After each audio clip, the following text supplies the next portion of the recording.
Universitaria de Risaralda, el nodo del eje cafetero.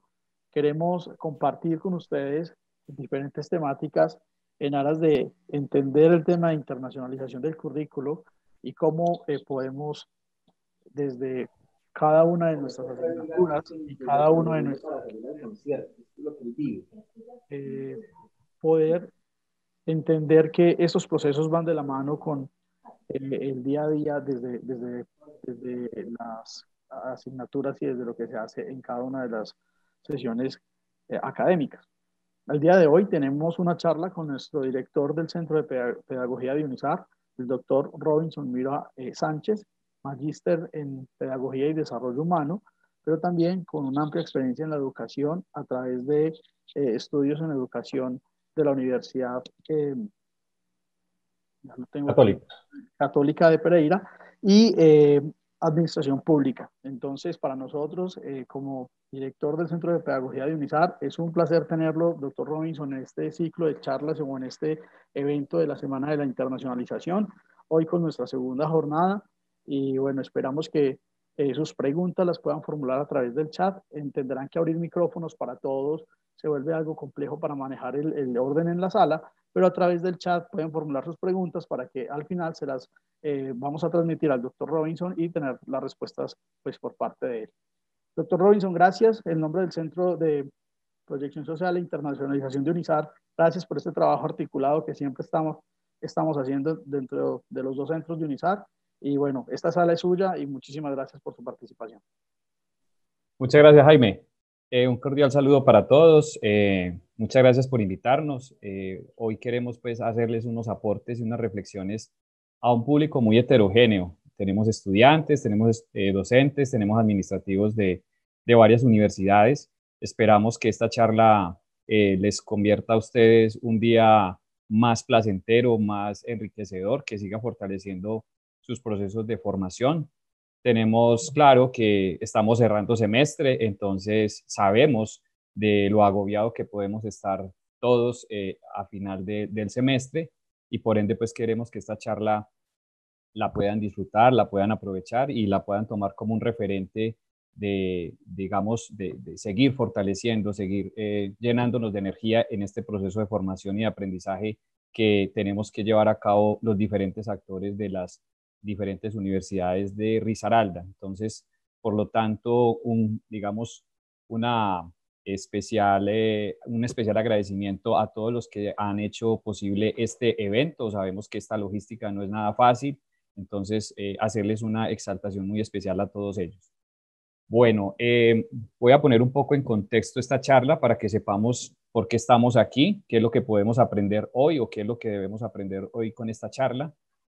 Primero que todo, pues quiero que en el chat vayan, digamos, colocando algunas palabras sinónimo de lo que entendemos por internacionalización del currículo. Quiero que empecemos a participar por allí.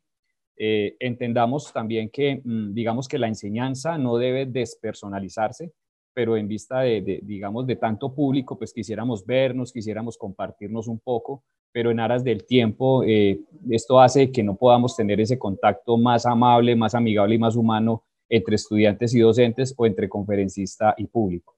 Pero para no obviar ese paso, entonces los invito a que en el chat vayan escribiendo ustedes una palabra sinónimo de internacionalización del currículo. Cuando hablamos de internacionalización del currículo es esa formación, esos perfiles profesionales, esas competencias que debemos desarrollar en nuestros planes de estudio.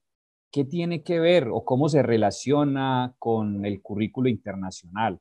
Esa palabra internacional, ¿qué significa para cada uno de nosotros? Para los estudiantes, para los docentes, para los administrativos que están en esta charla. Quisiera leer un poco de ustedes en ese chat que me permita, digamos, ponerme a tono con ustedes en ese primer momento de conocer qué entendemos por internacionalización del currículo. Podemos empezar a escribirlos en este momento. Les doy unos 2 o 3 minuticos para entrar como en sintonía con todos ustedes. ¿Correcto?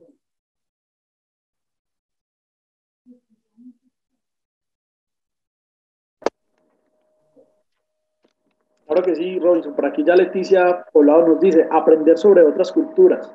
Los invitamos a que nos empiecen a poner esos comentarios en el chat para que podamos tener esa interacción con nuestro conferencista. Muy bien. Globalización. Ana Castro, Dionizar.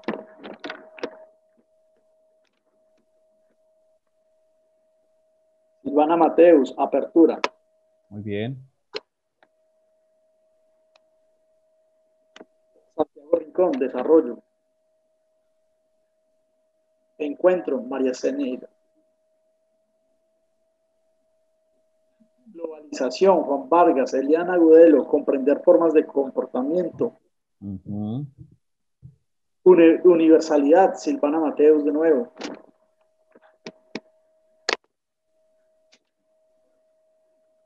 Bueno, creo, doctor Robinson, que ya nos han dado muchas Perfecto. De lo Exacto. que es, ¿no? Ese primer contacto, Jaime, gracias por servirme de moderador en este ejercicio. Me permite entonces concluir que ya estamos, digamos, entrando en ese marco de la internacionalización del currículo que, digamos, nos debe llevar a hacernos unas primeras preguntas.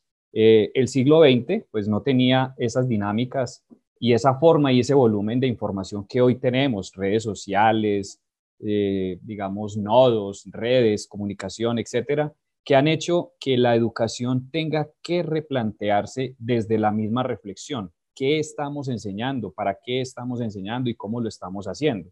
Este siglo XXI, que podríamos decir, empieza, gracias, comillas, a esta pandemia, porque esta pandemia nos ha sacudido a todos, en lo familiar, en lo social, en lo cultural, en lo político, en lo educativo, nos está hoy, digamos, marcando un punto de inicio del siglo XXI. Entonces, en ese inicio del siglo XXI, tenemos que preguntarnos por ese mejoramiento de la calidad educativa.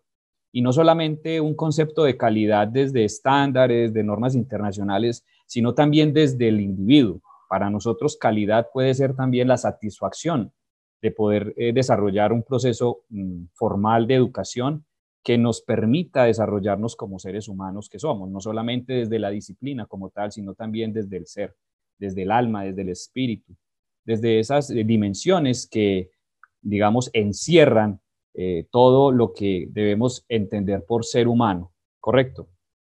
Entonces, en ese sentido, tendríamos también que preguntarnos cuáles son esas competencias que debe desarrollar un profesional. Y hoy, con la situación que estamos viviendo, nos estamos enfrentando a un territorio sin fronteras. Es decir, estaremos preparándonos para estar desempeñando nuestros perfiles profesionales en otras culturas, en otros países, en otras ciudades. ¿Qué tan preparados estamos desde la escuela, desde el colegio, desde la universidad, para convivir con otras personas, con otros idiomas, con otras prácticas sociales que hoy, digamos, gracias a la virtualidad, podemos hoy empezar a, digamos, identificar? Porque hoy, más que nunca, la situación que hemos afrontado nos ha permitido preguntarnos si solamente se aprende en un aula de clase. Hoy estamos aprendiendo desde nuestras casas, desde nuestros territorios más cercanos y hoy podemos tener contacto con muchas más personas. Digamos que eso es una de las cosas positivas que ha tenido esta situación. Entonces, ello me debe llevar a concluir lo siguiente. Las universidades tendrán que replantearse un poco la investigación. ¿Será que solamente hago investigación in situ o puedo hacer investigación con otras universidades, con otros estudiantes, con otros currículos, con otros planes de estudio? La docencia. ¿Seré yo docente no más de aula de clase? Lógico que a todos nos extraña y a todos nos, digamos, añoramos la presencialidad porque el contacto es muy importante, porque es necesario. Pero hoy nos damos cuenta que no es solamente ese escenario el único para transmitir conocimiento, transmitir motivación en el aprendizaje. Y lógicamente la proyección, que es una, digamos, de esas situaciones muy importantes en ese camino de tratar de llevar a otros territorios el conocimiento. Es una forma incluso de pensar en un bien común como es la educación. Entonces, esos tres, digamos, grandes objetivos de la educación superior, investigación, docencia y proyección social, hoy más que nunca, gracias a la virtualidad, podemos decir que está rompiendo fronteras, está llegando a territorios donde antes no llegaba. Y no estoy haciéndole una apología a la virtualidad, estoy diciendo que la virtualidad es un gran complemento para la educación presencial. Ya la educación presencial va a tener a futuro otras herramientas y otros medios para, digamos, llevar ese conocimiento y llevar esa motivación por el aprendizaje. Entonces, podemos concluir en este primer momento de contextualización que la educación no es solamente para un territorio específico y más que nunca hoy entendemos que somos ciudadanos del mundo, no es solamente de cada territorio o espacio. Podemos ir haciendo las preguntas y Jaime, por favor, me las va formulando en la medida que yo voy desarrollando esta charla para que no se vuelva un monólogo o una sola conferencia, digamos, magistral. Me gusta también escuchar a los estudiantes y docentes con las diferentes inquietudes porque hace que esta charla sea un poco más amena. Claro que sí, Robinson. Además que por aquí ya pues nos compartían otros comentarios en relación a Sí. la pregunta que nos hacías. Nos dice Diana Villa, actualización. Adriana Marcela nos dice interconexión académica, trascender el conocimiento. Diana Villa nos dice adaptación. Y bueno, yo creo que ahí podemos seguir, como lo indica Robinson, pues generar las preguntas y vamos haciendo esa interacción. Muchas gracias, doctor Robinson. Bueno, Jaime, a usted por hacernos este ejercicio de moderación. Muchas gracias. Entonces, hablando ya incluso de lo fundamental en esta internacionalización del currículo, podemos plantear, digamos, o retomar a Gardner en tres aspectos. Digamos que el currículo que desarrollamos en las universidades, tenemos que preguntarnos constantemente si se están incorporando referentes internacionales. Es decir, digamos que cuando formulamos un plan de estudios o un programa específico, ¿a qué regiones del mundo queremos lograr que nuestros estudiantes se puedan insertar? ¿A qué otros países queremos llegar allá? Entonces, esa es una pregunta importante para los formuladores de planes de estudio, para los comités curriculares, para los consejos de facultad, esa reflexión permanente hacia dónde se pueden dirigir nuestros estudiantes con su perfil profesional. Y en ese sentido, entonces, tenemos que preguntarnos si nuestros estudiantes tienen la capacidad para interactuar académicamente con otras culturas académicas y qué ejercicios podemos hacer desde el aula, desde el primer semestre hasta el último semestre, que los lleve a estar en contacto con otros estudiantes, digamos, de su misma disciplina o de otras disciplinas que le permitan a él a futuro seguir fortaleciendo su perfil profesional. Y ello le permite, de cierta manera, a ese plan de estudios una mejor calidad porque estamos identificando otros escenarios de desempeño laboral que puede llevar a cabo el estudiante. Recordemos que en este aseguramiento de la calidad tenemos un decreto nuevo, el 1330 del 25 de julio, y una resolución que sacó el ministerio, donde le está pidiendo a todas las universidades del país fortalecer sus sistemas de aseguramiento de la calidad. Y la calidad no es solamente vista desde las evidencias, desde los indicadores, sino desde la contextualización que debe tener ese programa, desde la pertinencia y la pertenencia que debe tener cada programa y esa responsabilidad social que debe tener el programa con sus estudiantes y con el sector productivo y lógicamente con la sociedad. Ahora, también tenemos unos desafíos institucionales, es decir, tenemos unas grandes barreras o unos grandes problemas que tenemos que afrontar para poder hablar de una internacionalización del currículo. Y una de ellas es el liderazgo profesoral. O sea, qué tan empoderados están nuestros docentes con sus actividades diarias académicas e investigativas para que el estudiante abra su mente, abra su reflexión, su análisis disciplinar. Es importante que los docentes logren en sus prácticas educativas que el estudiante pueda cuestionarse desde la disciplina y desde otros territorios de desempeño de dicha disciplina, para poder empezar, digamos, a identificar algunas características de una cultura de la internacionalización, que es lo que se pretende hoy con esta propuesta que viene desarrollando Proyección Social y que pues debemos cumplir de cierta manera ante el ministerio.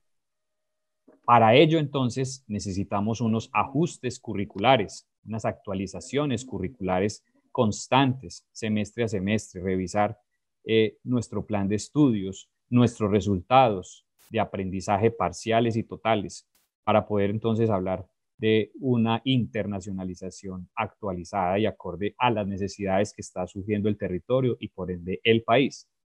Ahora, esta internacionalización como medio tiene que generar un desarrollo académico, tiene que permitir un avance académico de los diferentes, digamos, aspectos, cuando ahorita los mencionábamos, la docencia, la proyección social, la investigación. Y esto es pensar de cierta manera en forma comparativa. O sea, tenemos que compararnos internamente en qué hemos avanzado, qué tanto nos falta, pero también pensarnos hacia afuera. ¿Cómo están las otras disciplinas orientadas por las otras universidades en otros territorios? Es pensar en contexto, es salir un poco de la caja, es hacer un poco de autoobservación para, digamos, lograr una introspección curricular que nos permita siempre, siempre buscar esa visión panorámica del plan de estudios que estamos tratando de desplegar y de desarrollar desde cada programa. Ahora bien, en ese ejercicio nos vamos a enfrentar a unas amenazas educativas. Miremos las amenazas así, grosso modo, que podemos o debemos analizar constantemente. Fuga de cerebros, pérdida de identidad cultural, descontextualización del contexto más próximo, homogenización de los planes de estudio, fábrica de títulos. Vamos al primero. Robinson, Ya. Jaime. perdona, yo no estoy viendo la pantalla que se han pues, corrido las diapositivas. ¿No ha avanzado la diapositiva? No avanza, puedes verificar, por favor. Sí, ya avanzamos hasta allá. Gracias, Jaime.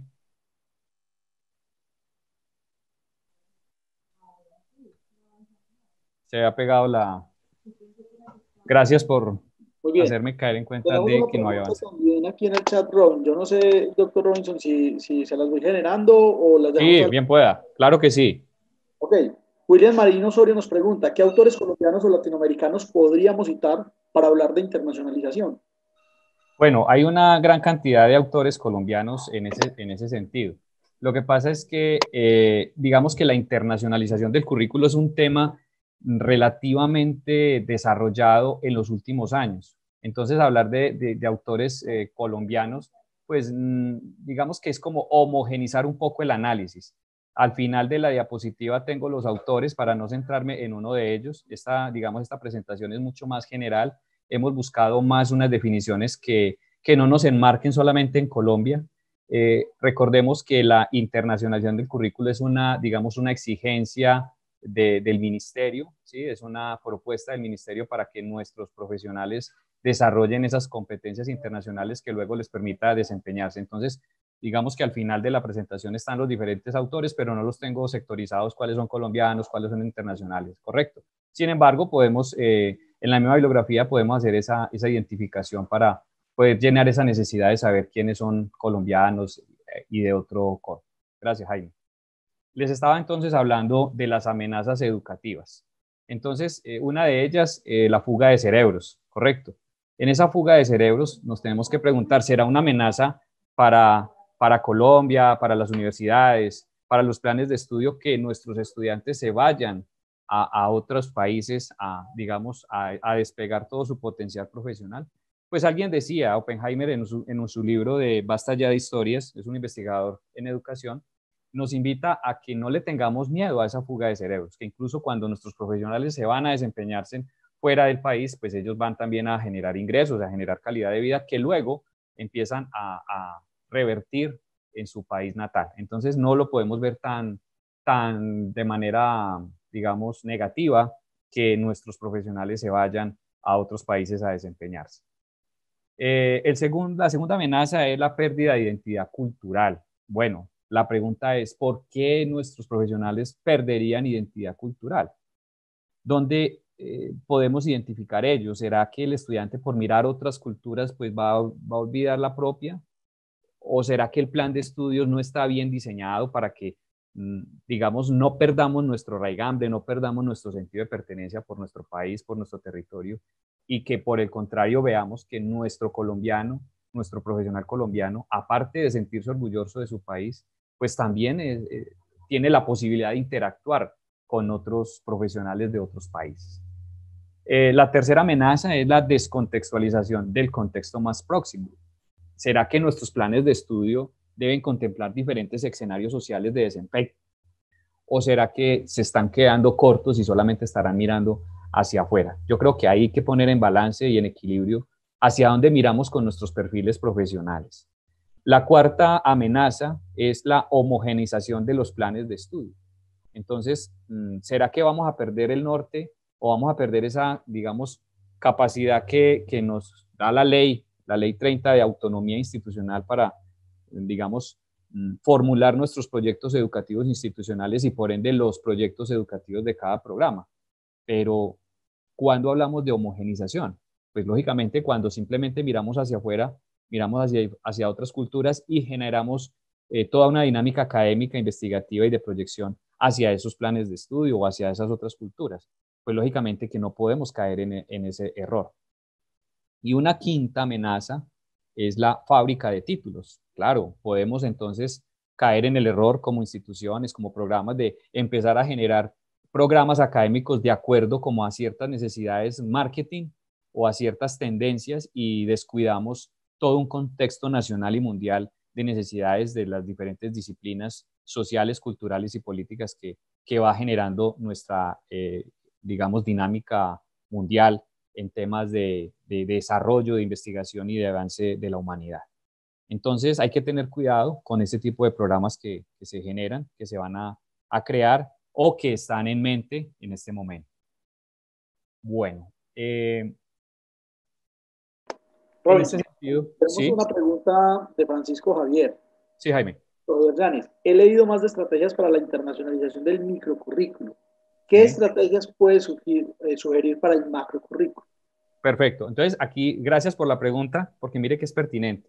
Cuando estamos hablando del macrocurrículo, estamos hablando también de mejoramiento de la calidad. Pero el macrocurrículo, recordemos que desde Ávila estamos identificando políticas educativas nacionales e internacionales. O sea, vamos a mirar este tema de la calidad en tres dimensiones, en lo micro, en lo medio y en lo macro. Cuando hablamos del macrocurrículo, pues entonces estamos hablando del que se sale de nuestro, digamos, de nuestro resorte en el sentido de formularlo. Dependemos de esas políticas educativas nacionales e internacionales para poder hablar de macrocurrículo. En el medio están esas políticas curriculares que definen cada institución. Y en el micro tenemos la enseñanza y el aprendizaje en el aula. Ahora, ¿cómo impactamos esas políticas educativas nacionales e internacionales? Pues lógicamente con el proceso que cada institución desarrolle a manera de investigación. Esas propuestas que hacemos de contexto, ¿sí? Recordemos que Colciencias pues hace un ejercicio muy importante con las universidades cuando detecta problemas de la sociedad e involucra a las universidades en estas investigaciones. Ahí estaríamos de cierta manera las universidades impactando ese macrocurrículo. Cuando hacemos parte de esas mesas sectoriales, cuando hacemos propuestas de innovación educativa, cuando hacemos investigación aplicada, ahí estaríamos de cierta manera impactando esas macropolíticas educativas nacionales e internacionales. Importante entonces, porque es el que nos corresponde a nosotros como docentes, como estudiantes, como administrativos, el microcurrículo, que es el que tenemos más cercano, ¿cierto? Entonces ahí tenemos que preguntarnos esa enseñanza para nosotros, ¿qué está significando desde el punto de vista de docente? ¿Qué significa la enseñanza para cada docente? ¿Será solamente pararse en el tablero, explicar algunos asuntos, invitar a unas lecturas, proponer algunos talleres, ejercicios? Sí, eso es didáctica, pero la pedagogía nos tiene que llevar a preguntarnos qué es lo que estoy enseñando realmente, qué es lo que realmente necesita mi estudiante para poderse desempeñar en ese medio y en ese macrocurrículo que lógicamente lo va a poner a prueba cuando se gradúe y cuando se desempeñe como profesional. Esa es la parte central que quiero hoy mencionar desde pedagogía. ¿Qué tanto estamos aprendiendo o qué tanto estamos buscando de la teoría del aprendizaje? ¿Qué tanto me cuestiono yo como docente? ¿Qué tanto reviso yo mi efectividad como docente? ¿Qué tanta reflexión hago yo con mis estudiantes en el avance en sus competencias? Y lo mismo para los estudiantes que están aquí presentes. ¿Qué tanto aprendo yo? ¿Qué tanto me cuestiono yo de lo que he aprendido? ¿Salgo distinto cada vez que entro a una clase o salgo el mismo? O sea, ¿hasta dónde me transformo? ¿Hasta dónde modifico mi pensamiento? ¿O hasta dónde mi docente hace que yo transforme un poco mi pensamiento? Recordemos que Sócrates nos decía, no enseñamos, no podemos enseñar, solamente podemos lograr que piensen un poco más, que reflexionen, que analicen. El conocimiento está allí, el conocimiento está en los libros, está en los artículos, pero para poder llegar a él tenemos que tener una gran motivación, una gran expectativa, una gran pregunta por el aprendizaje. Creo que ese es el papel del docente, cómo motiva, cómo inspira a ese estudiante constantemente, cómo hace que se vuelva efectivo ese trabajo independiente. Recordemos que el ministerio nos dice que debemos tener unas horas presenciales y unas horas de trabajo independiente.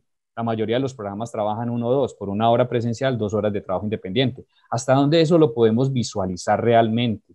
¿Hasta dónde se ven los frutos de ese trabajo independiente? ¿Será que el docente sí genera unas actividades para poder visualizar ese desempeño, ese trabajo independiente que nos hemos hecho la pregunta? ¿Para qué es el trabajo independiente? Bueno, una de las respuestas, trabajo para que el muchacho o el estudiante desarrolle aprendizaje autónomo. Aprendizaje autónomo. Entonces, ¿hasta dónde? ¿Hasta dónde mi clase, mi asignatura o la competencia que estoy tratando de desarrollar con mis estudiantes les permite a ellos aprendizaje autónomo? Correcto. Seguir avanzando en esas fronteras del conocimiento. Yo cuando converso con mis compañeros docentes, les digo, estamos enseñando una asignatura que puede llevar 100, 150, 200 años de adquirir un conocimiento, un bagaje de información. ¿Será que en 16 semanas o en 32 o en 48 semanas lograré vaciar esa información en el cerebro de mi estudiante? No. Entonces, si toda la información no la puedo bancarizar, como dice Paulo Freire, no la puedo introducir en el cerebro del estudiante, no la puedo almacenar allá. Entonces, ¿qué es lo que yo debo hacer como docente? Bueno, la pregunta tiene una respuesta muy importante, es ¿hasta dónde mi estudiante aprende el reflexionar, el analizar, en el avanzar autónomamente en el conocimiento que todavía le falta por lograr o alcanzar? En este sentido, entonces, digamos que tenemos unos elementos claves en este mejoramiento de la calidad, en esta reflexión pedagógica y didáctica que estamos tratando de visualizar en esta emergencia. Tenemos planes de estudios actualizados. ¿Qué tan actualizados los tenemos? ¿Cuándo fue la última actualización? ¿Qué nivel tienen nuestros profesores para hablar de internacionalización del currículo? ¿Nos estamos capacitando? ¿Nos estamos autocapacitando? ¿Tenemos equipos de trabajo alrededor constantes que nos permitan esas, digamos, esas dimensiones identificadas hacia dónde debe estar enfocado nuestro plan de estudio? Estamos identificando condiciones laborales de los profesores, o sea, ellos están avanzando en sus condiciones, porque si no tenemos un docente motivado en todos los aspectos, pues lógicamente el nivel que queremos en ellos no va a ser el más adecuado. Y bueno, y ahora con la pandemia, pues gracias a ella, estamos utilizando de manera obligada o algunos, digamos, de manera positiva, una interiorización, una, digamos, una aplicación exhaustiva, fuerte del uso de las TIC, tecnologías de información y comunicación, redes sociales, eh, bases de datos, tenemos software en línea, que nos está permitiendo apoyar ese proceso de enseñanza y aprendizaje desde el aula. Entonces, estos elementos son importantes para que podamos, digamos, hacer la reflexión hacia dónde va nuestro plan de estudios versus la internacionalización. Bueno, ese era un primer momento que yo quería plantearles. Ahora voy a hacer un poco de zoom, voy a entrar un poco más en detalle, porque digamos que la charla de hoy se titula Pedagogías y didácticas emergentes. Entonces, es importante y ahora quiero que en el chat, por favor, respondamos una pregunta. ¿Qué diferencia hay entre pedagogía y didáctica? ¿Sí? Eh, yo escucho curiosamente a ciertos estudiantes, a ciertos docentes, esta expresión, ese docente tiene una pedagogía muy, muy bonita, muy chévere, muy entretenida, muy positiva. Y cuando uno mira, no es la pedagogía, es la didáctica como tal. Entonces, me parece que estamos en el sector educativo, estamos en la educación superior y encontramos frecuentemente que confundimos pedagogía con didáctica, confundimos pedagogía con educación, confundimos educación con formación. Son las palabras que parece ser que no la tenemos claramente identificadas y es importante tener esa precisión para poder, digamos, avanzar en ese análisis, en esa reflexión. Entonces, me gustaría que en este momento en el chat vayan escribiendo estudiantes, docentes y administrativos qué diferencia hay entre pedagogía y didáctica. ¿Correcto, Jaime? Claro que sí, doctor. Estaremos atentos a lo que nos generan en el chat. Le recordamos a todos los participantes que en aras de garantizar el orden de la sala, esta interacción va a ser a través del chat. Entonces, todas las preguntas y los comentarios que requieran y que quieran hacer, pues los pueden formular allí en el chat. Gracias, Jaime. Doctor, ¿usted va a enviar el Sí. formulario de asistencia o lo envío desde proyección? Sí, ya se los pongo también, ya se lo comparto en el chat para que vayamos, por favor, eh, llenando el formulario de la asistencia. Muy bien, muchas gracias. Bueno, un saludo para todos los miembros de la mesa de internacionalización. Por aquí ya vemos algunos colegas conectados, la doctora María Luisa, el doctor Fabiano, la doctora Claudia. Bueno, todos un saludo muy especial a nuestros estudiantes también, nuestros docentes. Gracias por estar tan juiciosos con nosotros. Gustavo Moreno nos dice, doctor Robinson, la diferencia Sí, radica en la apuesta del modelo del ser humano que hace la pedagogía como ciencia de la educación. sí, muy bien. Francisco Javier Llanos nos dice, didácticas hace efectiva en el aula mediante las actividades de aprendizaje y evaluación, la interacción con los recursos de aprendizaje, la socialización entre los actores claves del proceso. Carlos David nos dice, la pedagogía permite repensar y reflexionar la enseñanza y la didáctica es la forma en cómo se realiza una transposición entre lo que se va a enseñar al estudiante. Muy bien.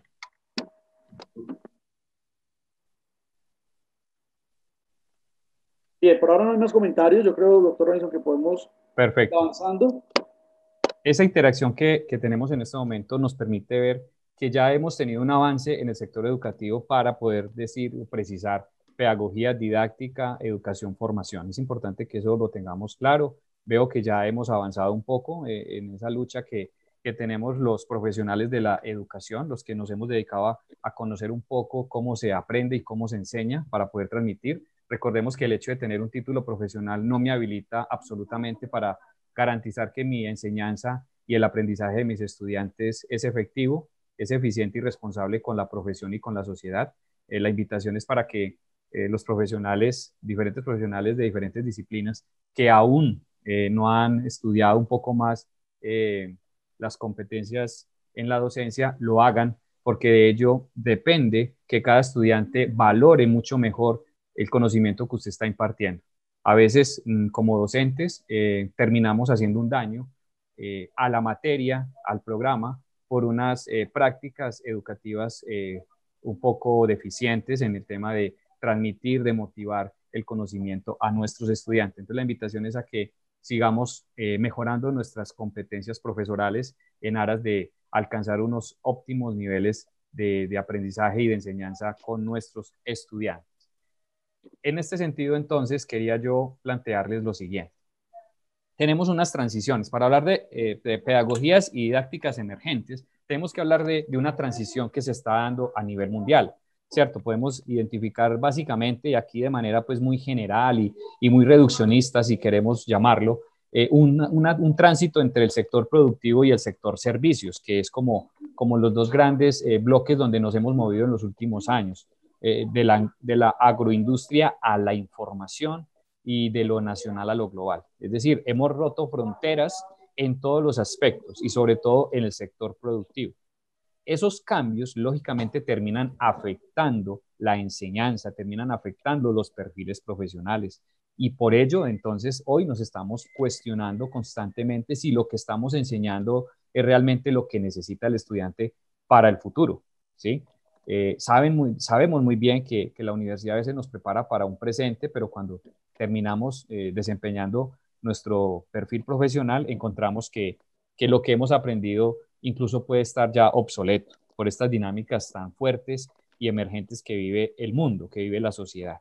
Entonces, es importante identificar esta situación económica, que es la que termina, de cierta manera, generando un impacto en los procesos de enseñanza. Bien, estábamos entonces en la parte de la jerarquía a, que trasciende a la parte colaborativa en las instituciones. En este momento podemos nosotros decir que las instituciones están dando una transformación, un cambio en sus modelos administrativos. Desaparece un poco la jerarquía y aparece con mayor fuerza los equipos o los trabajos colaborativos.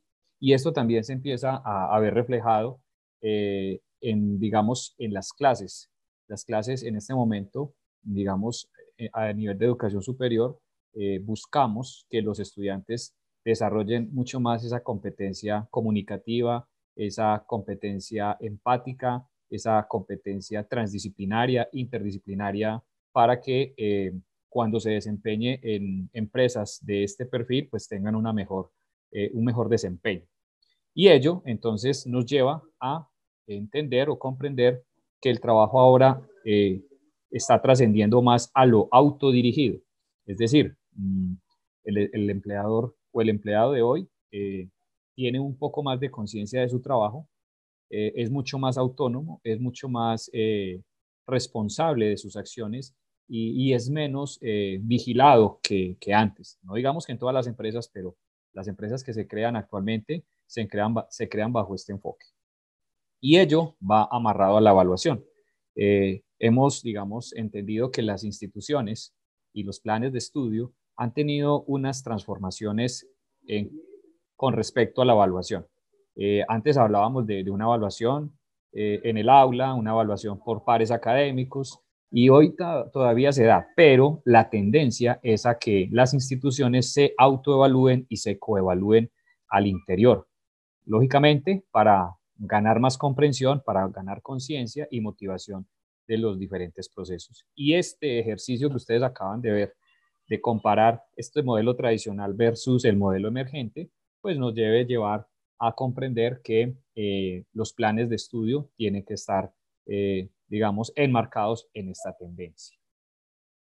Bueno, ahora entonces nos enfrentamos a dos tipos de sociedad, una sociedad disciplinaria y a una sociedad del rendimiento. Digamos que la sociedad a veces toma características disciplinarias, otras veces características del rendimiento. Nos movemos en esas dos dimensiones. En esa sociedad disciplinaria, entonces entendemos que hay una nueva sociedad con una responsabilidad y una carga sobre la formación, o sea, sobre el mismo individuo que se debe formar, que se debe preparar. Y por el otro lado tenemos una sociedad del rendimiento donde el sujeto es el dueño de sí mismo y se autoexplota, o sea, se le está entregando mucha más responsabilidad, verbo y gracia a lo que pasa hoy con el teletrabajo. Ya entonces el empleado puede desempeñarse laboralmente desde su casa, pero ello implica una responsabilidad mucho más amplia en horarios, en recursos, etc. En esa sociedad disciplinaria tenemos la tendencia o se busca un aprendizaje autónomo, mientras que en la sociedad del rendimiento estamos navegando en una sociedad del conocimiento y de la información.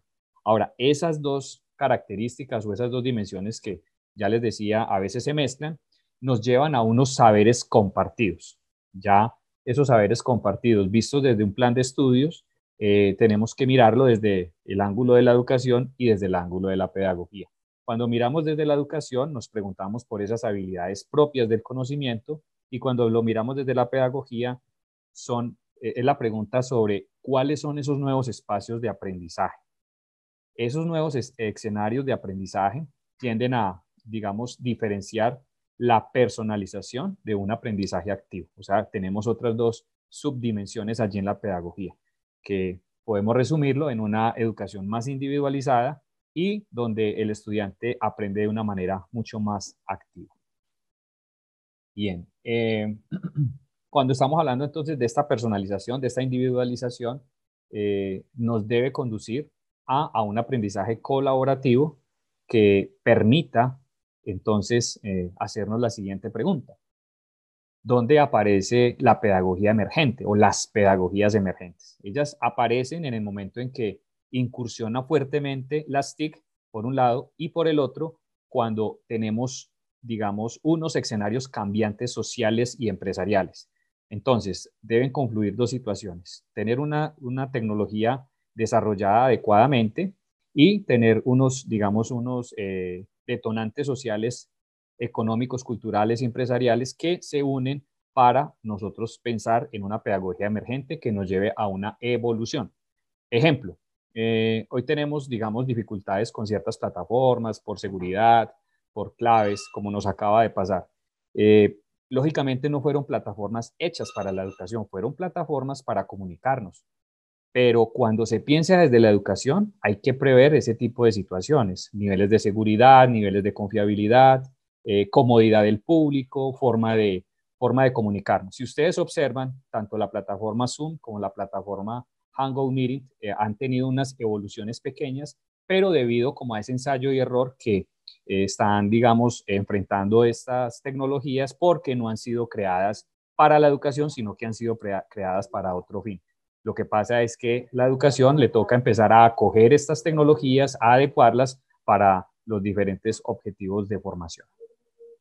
Bien, en ese sentido, entonces, tenemos que preguntarnos cuáles deben ser esas habilidades, esas competencias, esas capacidades que deben tener los estudiantes del siglo XXI.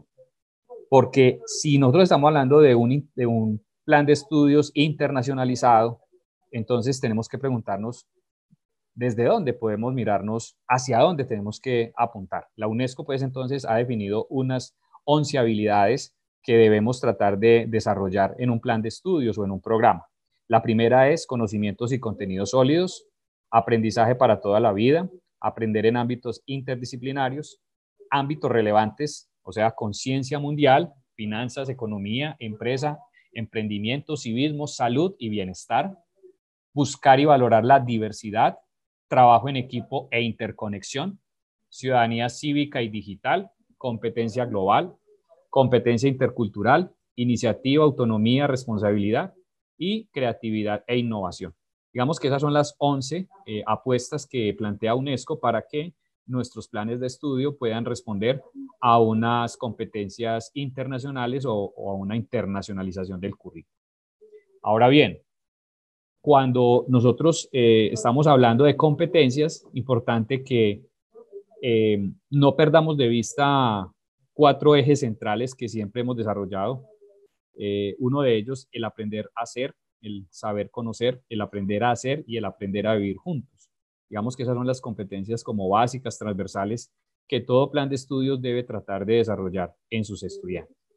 Bajo esos 4 ejes centrales, hay unas preguntas específicas que nos podemos hacer.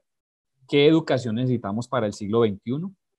¿Cuál debe ser la finalidad de la educación en este contexto de transformación constante y cómo debe transformarse el aprendizaje? Entonces, en ese sentido, yo quiero cerrar con una reflexión final. La educación que estamos ofreciendo es la que necesitamos para el futuro, bajo el nuevo contexto en que debe cambiar la educación. ¿Qué nos impide reorganizar el aprendizaje? ¿Cómo lograr que la educación se convierta en un bien común? ¿Cuál debería ser el nuevo rol del docente y de los estudiantes? ¿Y cuáles serán los nuevos protagonistas? Con estas entonces reflexiones queremos cerrar este ejercicio, este corto ejercicio, esta charla sobre internacionalización del currículo, pedagogías y didácticas emergentes que nos deben llevar tanto estudiantes como docentes a una reflexión de qué es lo que estamos aprendiendo, cómo lo estamos aprendiendo y para qué lo estamos aprendiendo. Muchas gracias a todos por la atención y las preguntas que tengan, por favor, nos las pueden formular en el chat o en el Face. Vamos a publicar esta presentación para que allí podamos generar una interacción con todos ustedes. Muchas gracias. Jaime. Muy bien, Robinson, muchas gracias por la presentación que nos acabas de dar en el marco de la Semana de la Internacionalización. Para nosotros, pues, es de gran aprendizaje desde la parte académica, este tipo de herramientas y de eh, aspectos que nos nombras en esta conferencia. Robinson, yo quería preguntarte, ¿cuál crees que es la primer limitante que, que se evidencia en un salón de clase al momento de desarrollar esas habilidades interculturales en el currículo, Muy bien. tanto por parte del Sí, docente como por los estudiantes? claro. Jaime, la primer limitante se llama paradigma, paradigma educativo, paradigma de aprendizaje. Es decir, la pregunta que nos debemos hacer para poder responder esa gran inquietud es, ¿para qué nos estamos formando? Y qué es lo que estoy haciendo yo como docente en la formación. O sea, ¿qué estoy haciendo? ¿Simplemente transmitiendo un conocimiento, una información, generando unas habilidades o estoy tratando de que ese estudiante desarrolle otras habilidades distintas a acumular una información o un conocimiento en su cerebro? Esa es la primer limitante, preguntarnos constantemente cuál es el papel del docente y cuál debe ser el rol del estudiante, porque de no tener conciencia de ello, simplemente vamos a tener materias, vamos a tener estudiantes en una clase de 16 semanas, donde un año después o un semestre después no nos acordamos qué fue lo que nos trató de enseñar el docente XYZ. Si no tenemos ese nivel de conciencia de qué es lo que estamos aprendiendo y para qué lo estamos aprendiendo, pues seguramente no vamos a lograr esas competencias tan anheladas que vemos hoy desde diferentes organismos y desde diferentes instituciones. Creo yo, Jaime, que ese es como la gran limitante, el nivel de conciencia que tenemos tanto los docentes de la enseñanza como de los estudiantes en el aprendizaje. Muy bien, Robinson, muchas gracias.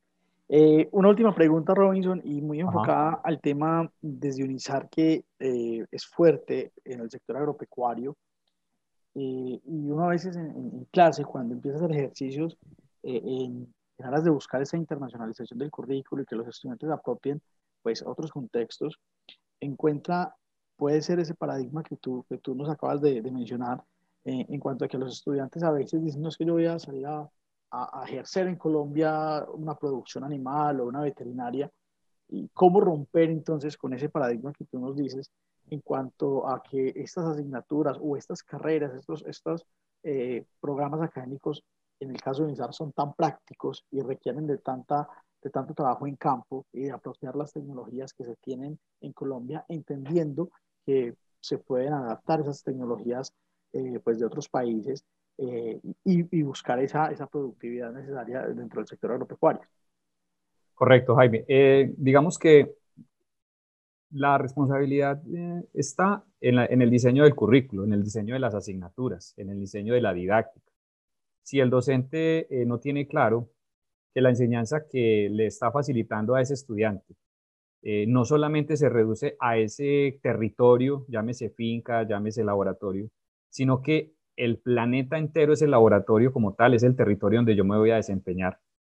Pues lógicamente él se va a quedar sesgado, ¿no? Él se va a quedar limitado, él va a creer que esa práctica es solamente, o que él es un zootecnista o un médico veterinario o llámese cualquier profesión, que se va a desempeñar solamente en ese espacio donde el docente ha facilitado su práctica educativa o su praxis educativa. Entonces, radica en que el docente tenga una mente abierta, una capacidad didáctica que le permita al estudiante explorar diferentes escenarios de aprendizaje y no solamente el que él propone, sino llevarlo a que también el estudiante explore otros escenarios de aprendizaje que le permitan ampliar su ancho de mira de la disciplina, del objeto de estudio y de los diferentes escenarios donde puede ejercer su objeto de estudio.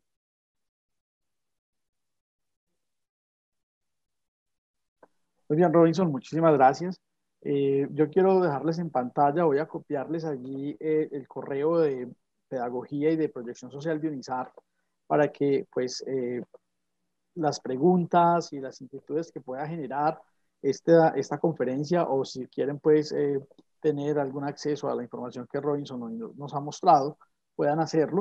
Recuerden que esta conferencia pues va a estar en nuestro Facebook institucional, allí pueden acceder a ella y voy a proyectarles, Robinson, si me lo permites, entonces, la, el correo institucional, tanto del área de proyección social como de pedagogía, para que quienes lleguen a nuestra grabación, a nuestra conferencia en nuestras redes sociales, pues puedan ingresar a ella. Claro que Yo sí, Jaime, pedí sin el favor problema. de, exacto, dejar compartirme la pantalla. Sí, Ok, aquí está. Y me confirmas, por favor, si estamos viendo allí correcto.